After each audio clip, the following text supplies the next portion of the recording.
Now here we are, Lakers Nuggets. Totally wasn't expecting this, so it took me a little bit to kind of gather my thoughts for this series, but we're here now and I'm about to talk about it. Let's get into it. First things first, I don't think the Lakers will sleepwalk. I don't even think they can afford to sleepwalk, losing game ones of the previous two series versus Houston and Portland, obviously. The Lakers, for the most part in those games, were just filling out game one, just trying to feel for their opponent. And after game one, the Lakers just seem to know exactly what to do after that point, but I think they'll need to know what to do from the jump in this series because Denver's hot right now. The first big thing we got to look at here, obviously, is the Jokic versus AD matchup. Who wins it? Let's start with Jokic. How do the Lakers guard Jokic? Do they start with their small ball lineup from the beginning of this series, or do they go to their bigger lineup with McGee at the center, AD at the 4, obviously? I think they should just start Anthony Davis at center and then run Markieff Morris out there, just to have some more mobility, have some more perimeter defense out there. During this series, I don't think you'll need too much inside D. But for whoever's on Jokic, do they end up doubling him? I'm assuming if AD's on Jokic, they're not going to double that. There's no reason to. You'll live with Jokic scoring on Anthony Davis. It won't happen probably too often, but Jokic will get his. He doesn't seem to be affected by really good defense, as we saw in the Jazz series versus Rudy Gobert. He just got what he wanted. It doesn't really matter. AD's a better perimeter defender, a little worse of a interior defender than Rudy Gobert, but AD's still great. He'll get his, Jokic will get his, and it's going to be an awesome matchup. But for whoever else is on Jokic, does LA double?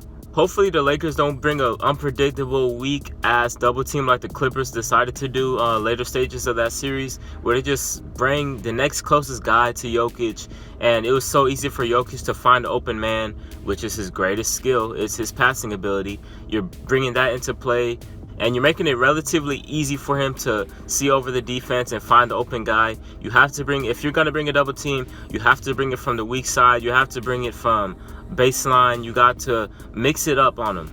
If it's expected and predictable, Jokic is going to tear you apart. He did it to the Clippers, and he will do it to the Lakers if they decide to play like that. But will McGee and Dwight be disciplined enough? I don't really know. I think Dwight can hold his own more just because he's a little bit stronger than McGee, but they both foul a ton, so I don't think it will really matter. I don't think those two guys will play a huge factor in this series. Jokic tends to draw a ton of fouls, and like I said, he's not affected by really good defense. Next question for the Lakers on defense is, how do they guard Murray? Will they double team him, trap him, play a zone on him? They're going to have to probably do something. I'm sure they'll have KCP on him for the most part. They'll put Danny Green on him. They'll put Rondo on him if he's out there. In this series, I think it'll be all about which defense can make it as tough as possible for the offense, because for me, it's looking like it's going to be an offensive shootout, both of these teams. It's just going to come down to whose defense can really step up and whose defense can make it really, really tough for the other offense. Maybe we'll see some more off-ball action from Jamal Murray. He's more than capable of doing that. I wish he would do it a little bit more whenever he's not really getting it going, when he's handling the ball as much. And then also playing off Jokic should make it a lot easier for Jamal Murray to get easy points, because all the defense will be on Jokic while other guys can cut, and that's what the Nuggets are great at. They're probably the best cutting team in the NBA, with Torrey Craig, Gary Harris, especially those two guys I just named. Amazing cutters. They know how to play off of Jokic. This whole team knows how to play off of Jokic, and that's the beautiful thing about the Denver Nuggets. That's why they're so good. It's a real team chemistry. That's why I said they're a better team than the Clippers. The Clippers obviously have more individual talent, but the Nuggets are just a better overall team. They play together. They know how to play together, and it seems like they pretty much like each other, so they just know exactly what to do. So the Lakers got to be disciplined enough to remember these guys are going to be cutting off of Jokic post-ups. Make sure you're not watching Jokic the whole time on these post-ups and just falling asleep on defense, because Denver will kill you that way. Now it's going to be real interesting to see MPJ or Jeremy Grant at the 4 for an extended period of time in this series. I think Millsap will do an okay job. Millsap will be out there a lot for his defensive ability, with Braun and for AD. Honestly, this is going to be a tough series for Paul Millsap, I believe. But MPJ and Grant at the 4, that could really just force LA to go small ball if they do decide to start out big with McGee or Dwight Howard, especially with MPJ out there. MPJ, we know about MPJ. We know how good he is. It's just a matter of how many touches is he going to get.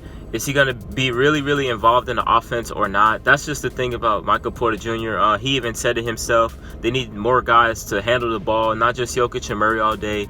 Don't be too predictable, you know. Jeremy Grant has become a pretty okay shot creator for himself. You know, he really wasn't that in OKC. I wish he was, but that's besides the point. Jeremy Grant can create his own shot now. Michael Porter can create his own shot. Monte Morris can create his own shots. Gary Harris emerging. Gary Harris is starting to hit threes again. Like I said, he's an amazing cutter off of Jokic post-ups. So is Torrey Craig, even though his shot hasn't been really falling like that. Denver's going to score in this series, guys. That is for sure. As for the Lakers, this is going to be a tough defensive assignment for the Nuggets. I mean, it's a tough defensive assignment for any team, but it seems like the Nuggets don't really have guys that match up with these guys too well.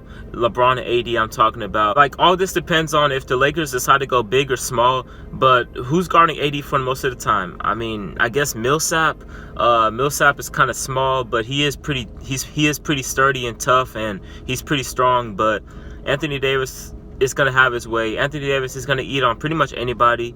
He's going to draw fouls on Jokic, so I wouldn't want Jokic on AD too much. Jokic tends to foul quite often, especially when he gets tired, lazy, arms down, a step slower on defense. And obviously we know Jokic is already a couple steps slower on a normal occasion, so the best bet on Anthony Davis would probably be Plumlee, but I mean, he's not going to play too much. Let's just be honest there.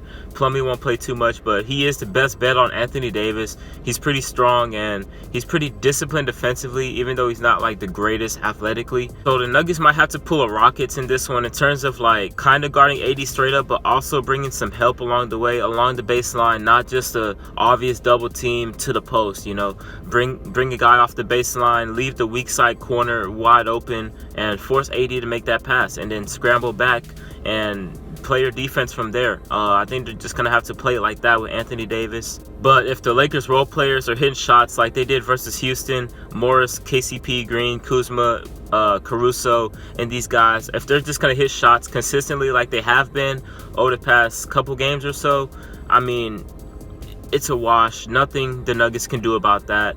If you're doubling AD and he's passing it out to KCP and he's hitting shots consistently, what can you do, man? That's good defense. You know, you force someone else to beat you, and if they beat you, you just got to live with it, you know. You did the best you could, and you force them to try to change up their game plan a little bit, and if it just doesn't work out, it just doesn't work out. But I'm not banking on the Lakers role players to be absolutely amazing in all of these games. They will have some letdowns for sure. LeBron will be LeBron. They just got to make it tougher for him than what Houston did. Houston did not do a good job at all at trying to make it tough for LeBron. Yes, no one can guard LeBron. Yes, it's almost impossible to guard him, but you just have to make it as tough as possible. Force him to shoot as many jump shots as possible. Clog the paint up when he's driving. He cannot be seeing only one guy when he's driving to the basket. I mean, this is just typical defensive strategy against LeBron, you know. And Houston failed to do that. Hopefully Denver does not fail to do that. I feel like Jeremy Grant will be on him for a lot of this time, but like I said, it's just a bad matchup for the Nuggets. Grant is too skinny for LeBron. I mean, most players are too skinny for LeBron. Millsap is going to be on Anthony Davis a lot of the time, but he is a nice body to put on LeBron at a lot of points in time. Torrey Craig, I think, is the in-between hybrid between Jeremy Grant and Paul Millsap that you could put on him. But will he give you enough shooting for him to stay in the game for an extended period of time guarding LeBron? Who knows?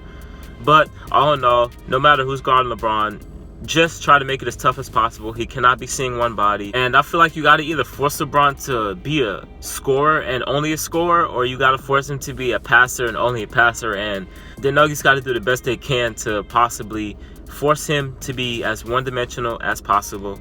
One real interesting thing is Rondo versus Morris, the battle of the backup guards. Both of these guys have been pretty damn amazing, especially Rondo as of late. We all know what he brings to the table. He sets up the offense. He brings the defense. He's just what the Lakers need at this moment in time. Like I said, I would like the Lakers to have a little bit more shooting, but Rondo is another good option because he's not the shooter, but he can set up his teammates. He sets up the offense whenever the Lakers offense going in a rut.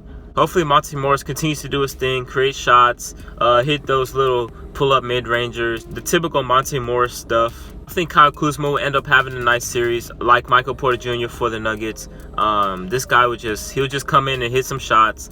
I think Kuzma's kind of figured out that six-man role. The only thing for the Lakers on the offensive end is that they only have two real shot creators.